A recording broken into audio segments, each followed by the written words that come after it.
Shalom Bapak Ibu Saudara sekalian, berjumpa lagi dengan saya dalam program Cahaya Kebenaran Firman Tuhan. Hari ini kita akan berbicara tentang hidup ideal.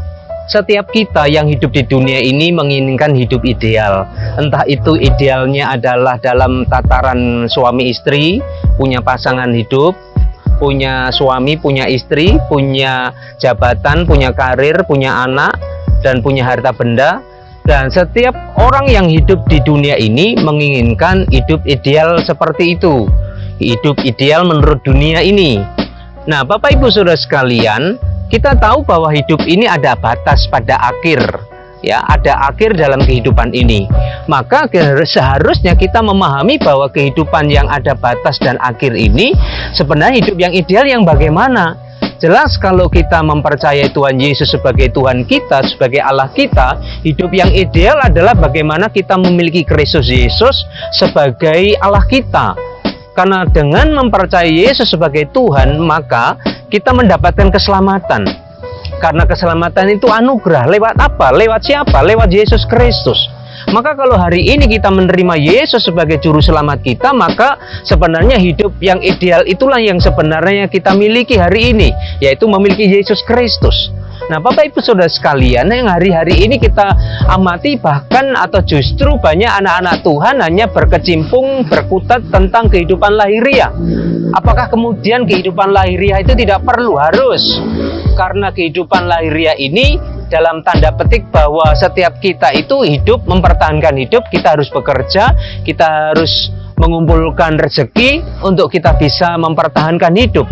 Tetapi yang harus kita miliki pemikiran hari ini adalah bahwa semua yang kita lakukan, semuanya adalah bagaimana hidup bermakna di dalam Tuhan. Nah, hidup ideal menurut Tuhan adalah bagaimana kita mencintai Tuhan, melakukan kebenaran firman Tuhan dalam hidup kita. Percuma kita memiliki segala sesuatu di dunia ini kalau kita tidak memiliki Yesus dalam hidup kita. Ironi sekali Bapak Ibu Saudara kalian, kalau hari ini kita hanya berfokus kepada pemenuhan jasmani, pemenuhan akan hal yang lahiriah, tapi kita lupa pemenuhan secara batiniah, kita lupakan. Orang asik bekerja, orang sudah tidak bisa memikirkan kapan pagi, kapan sore, kapan malam karena dia asik dengan bekerja. Tetapi sebenarnya ketika kita hidup hari ini, kita harusnya mengerti bahwa hidup ini kalau sementara, ya harusnya hari ini kita mempersiapkan hidup di dalam kekekalan.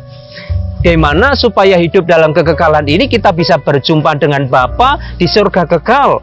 Lah, bagaimana kita bisa hidup di dalam surga kekal kalau kita tidak memiliki Yesus, tidak memiliki Kristus dalam hidup kita? Tidak bisa Bapak Ibu Saudara sekalian. Maka hari ini kita harus berjuang untuk kita bisa menata hidup kita dengan baik, supaya hidup ideal menurut Allah itu kita bisa miliki. Kalau kita hanya berkutat di dalam sisi lahiriah tanpa memikirkan tentang hidup dalam kekekalan, saudara sangat dirugikan, kita sangat merugi. Kita akan menyesal, dan penyesalan itu pasti di belakang Bapak Ibu Saudara sekalian. Nah, kalau hari ini kita memahami, mengerti bahwa hidup ini adalah suatu perjuangan untuk supaya kita bisa hidup ideal menurut Tuhan dalam hidup kita, ya hari ini kita berjuang, hari ini kita harus berproses saudara. Jadi kita harus betul-betul memiliki hidup yang berkenan di hadapan Tuhan. Itulah sebenarnya hidup ideal. Bukan ideal kalau kita tidak memiliki istri, belum ideal. Itu bukan suatu jaminan.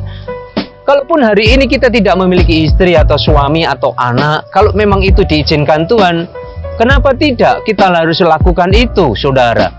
Tapi kalau memang hari ini kita tahu bahwa hidup ini dalam rancangan Tuhan, hidup ini dalam rencana Tuhan, saya percaya, mari terus kita berjalan dalam tuntunan Tuhan. Kita berjalan di dalam kehendak Tuhan. Sehingga ketika kita mengikuti Tuhan, kita tahu bahwa hidup yang ideal adalah bagaimana kita mencintai Tuhan, mengasihi Tuhan.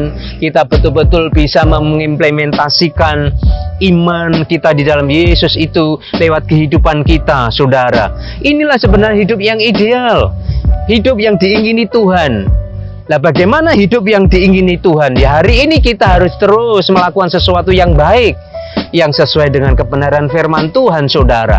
Hari ini biarlah renungan firman Tuhan hari ini bisa membuat kita memiliki cakrawala berpikir yang luas, supaya hari ini kita bisa hidup berkenan di hadapan Tuhan dan kita bisa hidup sesuai dengan idealnya Tuhan, sehingga kita bisa sukacita, kita bisa melakukan segala sesuatu dengan penuh kegembiraan, dengan penuh tanggung jawab. Dan saya percaya setiap kita hari ini memang terus diproses Tuhan, tetapi kalau hari ini kita terus memberikan diri untuk terus diproses oleh Tuhan untuk menjadi sempurna, saya pikir hari ini kita luar biasa. Nah, saudaraku, miliki hati yang hidup ideal, miliki hati hidup ideal di dalam Tuhan, supaya hari ini kita berkenan di hadapan Tuhan, untuk kita terus rajut, untuk kita terus bina, kita tata hidup kita dengan baik, supaya ke depan hidup kita boleh menjadi berkat bagi sesama kita. Nah, saya hari ini ada di kota Ambon, saudara, ada di desa Riang, Tawiri, saudara, di Pantai 51. Dan saya percaya bahwa setiap hari dan setiap saat saya yakinkan bahwa saudara diberkati Tuhan.